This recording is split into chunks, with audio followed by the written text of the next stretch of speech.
I think I mentioned several months back about me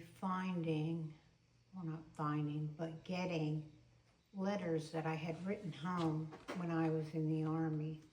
For those of you that don't know, I went into the Army at the age of 17.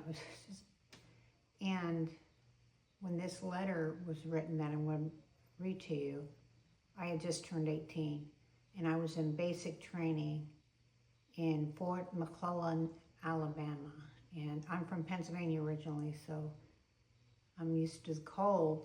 And I went there in December of 1978, and my basic training was through early February.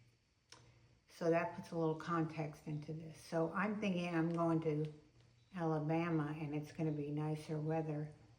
Little did I know that that was not going to be the case. But this is a letter I wrote home to my mother in the early days of basic training. Dear Mom, hi, how are you? I've been in bivouac this week, and you wouldn't believe how hard we've been working. It started off with a 10-mile march that ended up being 14 miles because the drill sergeant got lost, which I find that's amazing, okay? We had a 50-pound pack on our backs for about a mile, and I thought I was gonna die because I've been having problems with my back. In fact, the day after the march, I went on sick call and they put me on profile for 3 days, which meant I don't have to wear the web gear or the backpack. So I was out of commission for 3 days. Then after the march, we had to set up our tents, which was hard. Then they made us do PT after all the work that we had to do.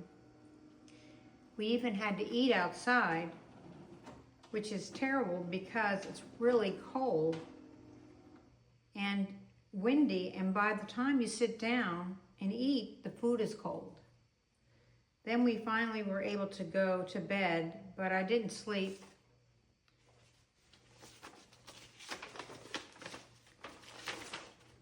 Because it was so cold, and in fact, I got out of bed and went to the fire barrel and sat there most of the night. I get cold very easily, but I can still remember to this day how cold it was. And this tent is like a little lean-to. It is just, I can picture it right now. It was the most miserable experience. It was a wet cold. It rained a lot when I was in basic training, and it was a wet cold that kind of went right into your bones, so it was very cold. The next day we went to the range, and Good Morning America came with their TV cameras and did an article on us. They did some kind of news thing on us. Where that is, I don't know. I would be interested in knowing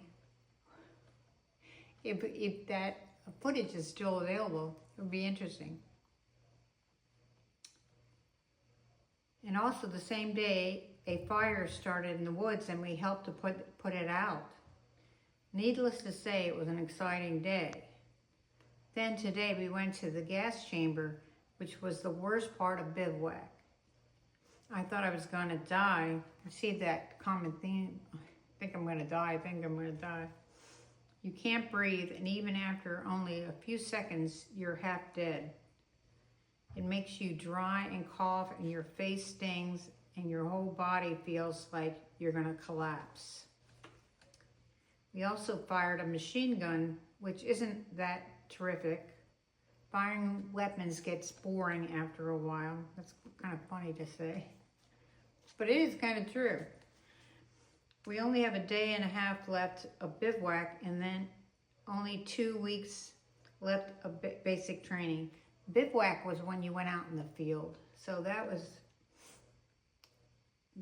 really miserable. So only 2 weeks left of basic training. We have overhead firing Friday, which is scary since they're firing live bullets over your head. And then on Monday we have a 12-mile march where they throw a gas grenade at us and we have to put on our gas mask and do it in a certain amount of time. Mind you, I'm just barely 18, okay? Then after that, we only have testing left, which isn't supposed to be that hard. At least I hope it isn't. We get a weekend pass this weekend, but I don't know what I'm going to do. I'm sending home a money order for $100 to put in the bank for me. And I have to, so I close it out by saying, I have to go now. It's almost bed check. Love, Robin. And so the PS is, tell Nancy, Patty, and Susan, these are my sisters, I'll try to get their night shirts out this weekend. I don't know what that is. I don't know what that, I can't remember what that was about, but there was something, it must have been some kind of military kind of insignia or something that they would have liked as a gift, I guess. But I just find it interesting, the 65-year-old me reading a letter from the 18-year-old me. It's just, I have several others, and they're interesting too. A lot of concern about why is no one writing me. That was a common theme. And then there was a few letters about me crying over a former boyfriend, so that was kind of interesting too. But in any case, I just thought that you might find that interesting. Yeah, basic training was, that was no joke. And I just remember I went to training, after basic training, I went to AIT training at Fort Belvoir, Virginia, and as we were flying in, it was a blizzard. So it was like, we're going from cold to cold, you know, so yeah, it was no joke. But I will say this, doing that time, serving in the military, I spent 3 years in the military, the best thing ever for me, gave me everything in my life. I owe back to that leap of faith, that young girl not knowing really what she was getting into and taking that leap of faith gave me everything. So in any case, I'll try to read some more letters later on if you find them interesting. I hope you find them interesting, but I'll select one or two more that I may read out to you. But what do you think?